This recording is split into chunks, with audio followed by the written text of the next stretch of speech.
नमस्कार दोस्तों, आज फिर मैं आपके लिए ज्ञान से भरी एक कहानी लेकर आया हूँ। ये कहानी है गौतम बुद्ध और एक दुख। एक बार महात्मा बुद्ध एक गांव में अपने शिष्यों सहित घने पेड़ की छांव के नीचे बैठ थे। आसपास के गांवों से बहुत से लोग अपनी मानसिक समस्याएं लेकर महात्मा बुद्ध के पास आ रहे थे। महात्मा बुद्ध उन सब की मानसिक परेशानियों का समाधान देते। सब लोग खुशी खुशी अपनी समस्याओं का समाधान पाकर वहां से लौट रहे थे।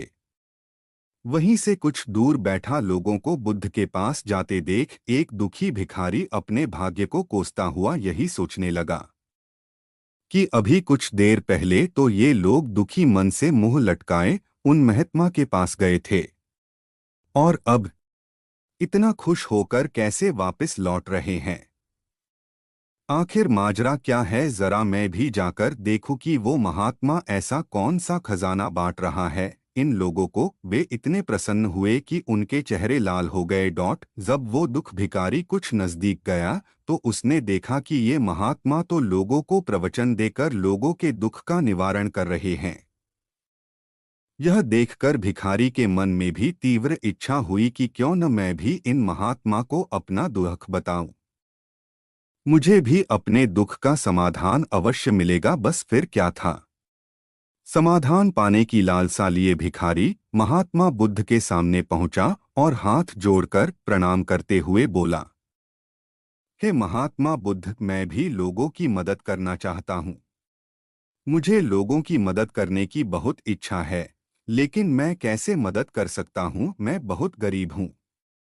मेरे पास न तो पैसे हैं और न ही कोई ऐसी चीज जिससे मैं किसी की मदद कर सकूं। मैं कोशिश करने पर भी किसी की मदद नहीं कर सकता। मुझे भगवान ने इतना गरीब क्यों बनाया?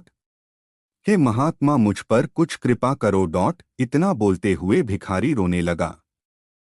महात्मा बुद्ध बोले, आप बहुत अज्ञानी हैं, क्योंकि आप अभी तक इस भ्रम में जी रहे हो कि तुम्हारे पास कुछ नहीं, जबकि दूसरों को कुछ देने के लिए तुम्हारे पास बहुत कुछ है।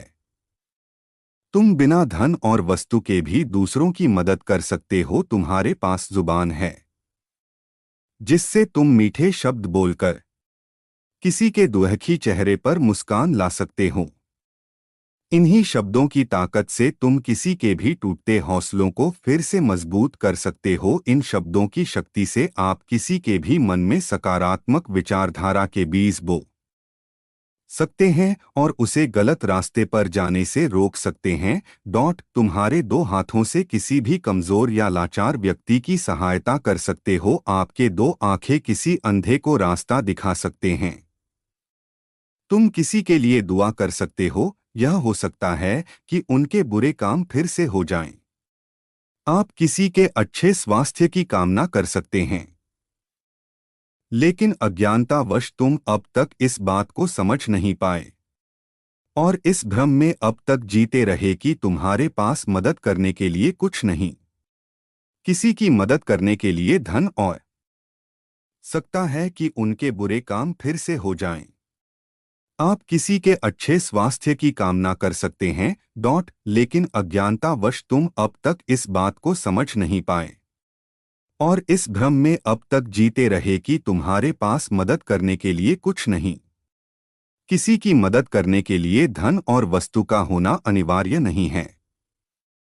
बिना धन और वस्तु के भी हम कई प्रकार से लोगों की मदद कर सकते हैं। महात्मा बुद्ध के ज्ञान से भरे ये सुंदर शब्द सुनकर भिखारी के चेहरे पर मुस्कान आ गई और वह खुशी से झूमता हुआ वहां से चला गया। इस बुद्ध मोरल स्टोरी से हमने क्या सीखा? दोस्तों, महात्मा बुद्ध की इन बातों से बहुत कुछ सीखा गया। आजकल बहुत से लोग यह सोचकर दुखी होते हैं कि मेरे पास ये नहीं है। बल्कि जो आपके पास है उसी में संतुष्ट रहना सीखें और बिना मतलब के लोगों की मदद करें। इन्हीं से आपको परम सुख की प्राप्ति होगी। तो दोस्तों, यह बुद्ध मोरल स्टोरी आपको कैसी